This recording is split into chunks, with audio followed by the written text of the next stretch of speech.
Hello and welcome. My name is Brittanie Wilson, and I am a member of the Minnesota Council and a graduate of Partners in Policymaking. This is the story of how the Minnesota Governor's Council on Developmental Disabilities began and what it has accomplished during the last half-century. Those who created and implemented the Developmental Disabilities Act have been described as stargazers. They looked into the universe of developmental disabilities, and they said, as Hamlet did, something's not right in the state. Cursed spite that I was born to set it right. These stargazers created a new universe, and that universe is the one that predated other federal laws.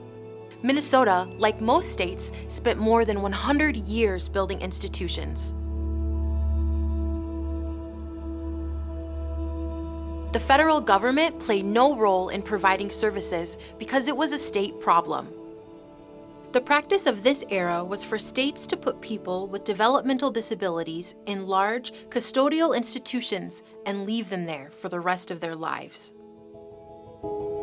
In September 1950, Governor Luther Youngdahl was invited to speak to the first art convention held in Minneapolis. His keynote provided hope because he spoke of the rights of people with developmental disabilities, including the right to happiness, the right to play, the right to companionship, the right to respect, the right to develop, and the right to love and affection. At the same time, the Minnesota Division of Public Institutions issued the opposite message. No state institution building will be empty. The state agency philosophy prevailed, and 10 years later, a peak was reached with 6,008 people with developmental disabilities living in state institutions with waiting lists and overcrowding. This prevailing philosophy affected the attitude of the general public. In 1962, 900 Minnesotans were interviewed about their attitudes toward people with developmental disabilities. At that point, there was overwhelming support for state institutions. The survey found most Minnesotans thought people with developmental disabilities should not drink, drive a car, or even vote. However, when John F. Kennedy became president, one of his first acts was to create a blue ribbon panel to address this issue. I have sent to the Congress today a series of proposals. In 1969, Elizabeth Boggs and Elsie Helsel met with Senator Edward Kennedy and came up with the term developmental disabilities on the back of a cocktail napkin. The first definition of developmental disabilities required onset in childhood, expectation of lifelong influence, and named 4 categories of disability. Elizabeth Boggs, Elsie Helsel, and others, they were the stargazers. And with them, the rest of us looked into the stars and said, why not change this? President Richard Nixon signed the Developmental Disabilities, or DD Act, on October 30th, 1970, almost 20 years after Governor Youngdahl's speech. 1 year later, the first council was appointed by Governor Wendell Anderson. As governor in 1971, I announced the formation of a Developmental Disabilities Council. It was my hope that it would coordinate state services for people with all neurological disabilities. I can proudly say that the Minnesota Council has far exceeded my expectations. The 1970 DD Act required states to begin planning services, and for the first time, the states were held accountable for supporting people with developmental disabilities beyond state institutions. Parents recognize the importance of this as a stark contrast to the absence of community services in the times preceding the DD Act. The 16 basic services mandated by law ranged from diagnoses to treatment to education to recreation. The council funded small demonstration projects in 12 of these areas in all parts of the state. The council also funded regional development commissions as a part of the planning mission. Until this time, the voices in the field were professionals. The DD Council and the DD Act put the human face on disability. The council was guided by Wolf Wolfensberger's wisdom that if it doesn't involve risk, inconvenience, and sacrifice, it probably isn't advocacy. Countless advocates took this risk and helped create change. Minnesotan Cliff Potes was the first self-advocate to testify in Congress about the DD Act. In the 1970s, another significant project initiated by the council was the Community Alternatives and Institutional Reform Report, known as the CARE Report. The council also initiated a public information campaign that included billboards and a set of stories called Let 1,000 Flowers Bloom. Congress changed the federal definition of developmental disabilities in 1978. As Alan Bergman observed, I give the DD Act credit for having eliminated the medical model of disability that the job of service is to remove deficits. this functional approach set the stage for the next decades. When the 1980s began, small grants continued and the council concentrated all funding for 3 years on respite care. According to Moore and Seashore, respite care cannot be considered a luxury. It is a necessity if families are to stay together and function well together. 16 organizations were able to provide respite care for 918 individuals and provide information and referral because of the council's support. A generous grant from the McKnight Foundation funded 3 important priorities: training for staff and boards, resolving existing service delivery problems, and increasing physical accessibility of facilities. The Welsh case that began in 1972 returned to court in 1980. In response, the council created a series of policy analysis papers to systematically study the issues surrounding the class action lawsuit. In 1984, the council was directed by the legislature to do a massive state hospital study about the future of institutions. Key findings from this critical issue laid the groundwork for institution closure.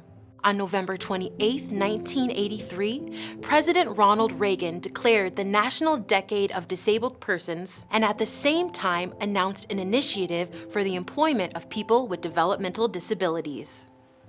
In a few minutes, I'll sign a proclamation designating the National Decade of Disabled Persons. The president set the goal of placing 25,000 people with developmental disabilities into new jobs during 1984. As employment became a national focus, it became a mandatory issue for councils. From 1983 to 1986, the council funded more than a dozen projects, and 483 Minnesotans with developmental disabilities were employed. Minnesota's Higher Ability campaign contributed to encouraging the removal of physical as well as attitudinal barriers in the workplace. The campaign, which was started in Minnesota, featured famous people who had disabilities and made a national impact. The council also assisted in preparing a proposal for a systems change grant for implementing supported employment. Minnesota was one of 10 states that won the competition. The U.S. Department of Education grant funded employment and systems change throughout the decade. One of the first initiatives was to select 10 people who had the most complex needs and get them jobs. If they could work, anyone could. The council conducted public hearings to prepare for the next 3-year plan. The number one concern was case management. Members of the general public recognized the disjointed nature of the system.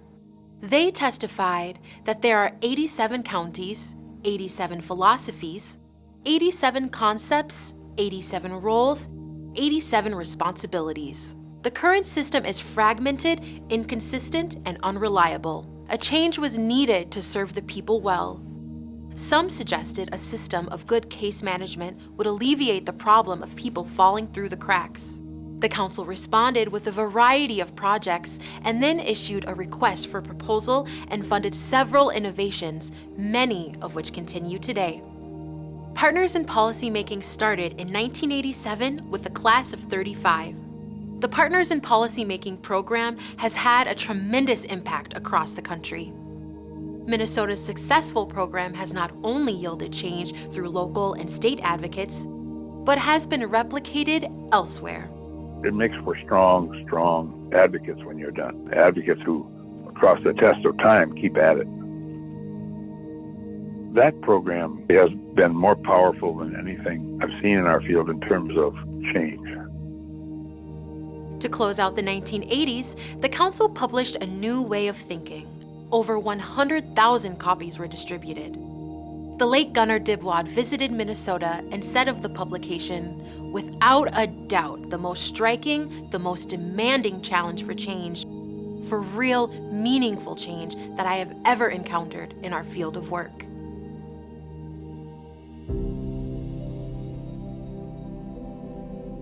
The 1990 DD Act accepted the challenge of the ADA and from a new way of thinking. The Act changed federal language to reflect new views of disability. The focus was now on living, learning, working, and enjoying life in the community. Partners in Policymaking graduate and parent Kathy Snow recalls the complete shift she experienced in her view of disability after hearing a speaker read part of the updated DD Act. But one of the things that the Partners Policymaking program helped me learn early on was that inclusion is the natural state of affairs. Dr. Bill Bronston credits the Council for being an instrumental force in shifting the national conversation about people with developmental disabilities by breaking down, penetrating, and developing a new vocabulary to describe differentness that is not devaluing.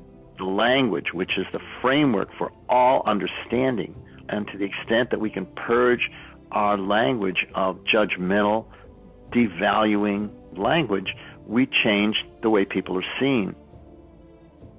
Along with these paradigm shifts, the start of the decade also commemorated the passage of the long-awaited Americans with Disabilities Act.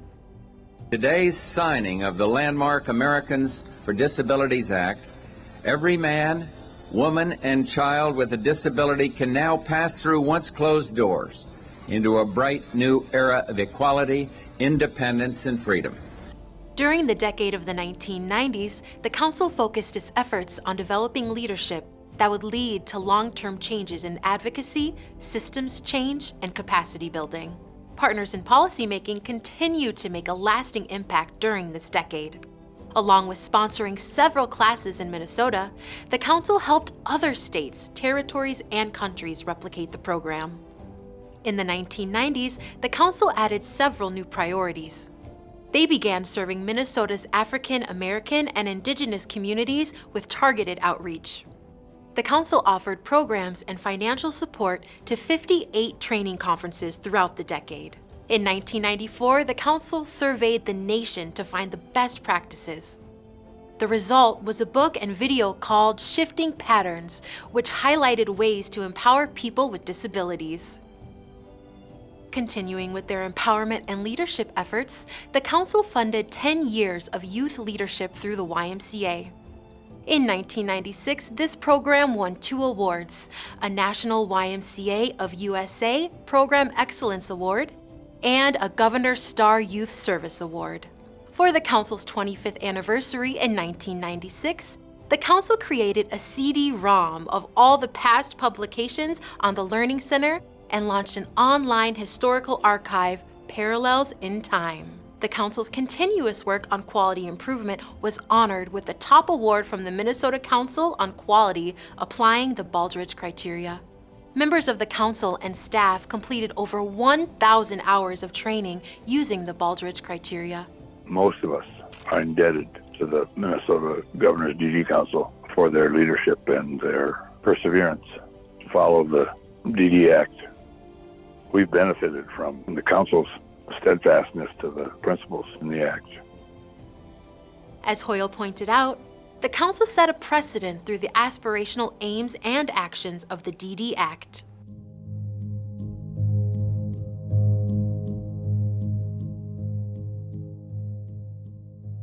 The beginning of the century saw the focus of the DD Act change to advocacy, capacity building, and systems change. In Minnesota, this was realized when the last resident moved out of the Fergus Falls State Hospital in July 2000.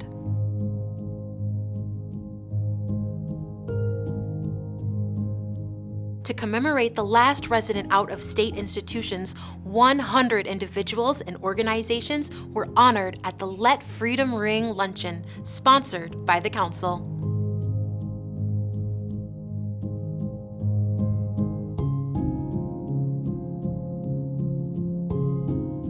This event led to the creation of a Minnesota online archive called With an Eye to the Past. In 2000, the DD Act mandated the promotion of self-advocacy. Self-advocacy was well in motion by then, with several Minnesotans already taking their advocacy to the national level. The Council helped fund these efforts, and in 2007, a statewide self-advocacy network was created. Self-Advocates Minnesota, or SAM, is run by self-advocates and allies and is focused on personal empowerment, leadership training, and systems change. Along with thriving self-advocacy groups and abundant trainings, the Council supported the creation of Ambassadors for Respect. The innovative program certified self-advocates to become ambassadors, who then led anti-bullying training for fourth grade students. Over 5,000 fourth graders have been taught acts of kindness. The Ambassadors for Respect program won the State Government Innovation Award in 2019. As one fourth grader said, "It is time that we stopped being bystanders and we started being upstanders." We need to speak up against bullying. During the past 20 years, the Council sponsored research studies, including a replication of the 1962 opinion survey, which showed attitudes had shifted substantially.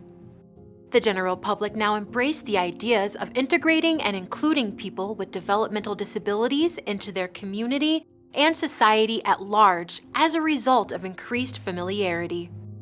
Later, studies added voices from several diverse communities, including African American, Indigenous, Latino, African immigrants, and Southeast Asian communities. The past 2 decades saw a drastic rise in the use of internet resources, and the Council followed suit. The Council began adding online resources as the internet provided easy access available 24/7, 365, and reached a worldwide audience. The major features are parallels in time, With an Eye to the Past, online courses, documentaries, the Disability Justice Resource Center, and 2 apps. This work has been recognized with state and national awards. Print publications have been replaced by publication downloads. In 2021, a new record was set with almost 4 million downloads from the Council's website. In its 30 years supporting training conferences, the Council has funded 320 trainings reaching over 50,000 people.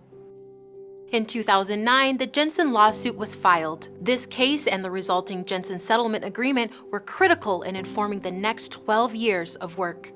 The Council was involved in the resolution of the case. A precedent was set to stop the overuse of mechanical restraints and the creation of a new positive supports rule. One of the key provisions of the settlement was the establishment of the Minnesota Olmstead Plan. The Council has played a vital role in serving on the subcabinet. The plan's purpose is to enable Minnesotans with disabilities to live, learn, work, and enjoy life in the most integrated setting.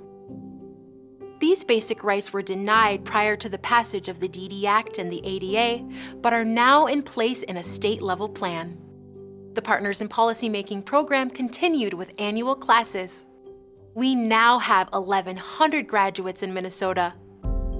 2012 marked the 25th anniversary of the Partners program with a huge celebration and coverage of the event by National Public Radio. The Council has continuously offered programs in a variety of diverse communities, including the African American, Hispanic Latino, Somali, Indigenous, and Asian communities. These programs have reached over 1,000 people since the year 2000. The council was awarded additional federal funding to sponsor a family support center in the Jordan neighborhood of North Minneapolis. The goal was to serve 50 families, but actually assisted 1,500 families. Employment continues to be one of the top concerns in our field. The council has supported customized employment.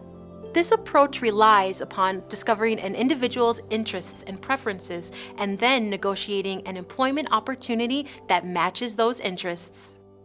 This new model fosters meaningful employment and true belonging at work. In 2019, the Treat People Like People campaign was launched. The premise was co-creation with an emphasis on strengths, gifts, and capacities of those previously considered vulnerable. This effort aims to prevent abuse. It provides stark data about levels of abuse and invites allies to do something by treating people like people. In conclusion, Ann Turnbull said, I want to thank the amazing, transformative, pivotal, catalytic role of the Minnesota Council in keeping the movement not only alive, but growing and with vitality and with vision for the future. The council has passionately taken on this call for the past 50 years and will continue to influence change for many more years to come.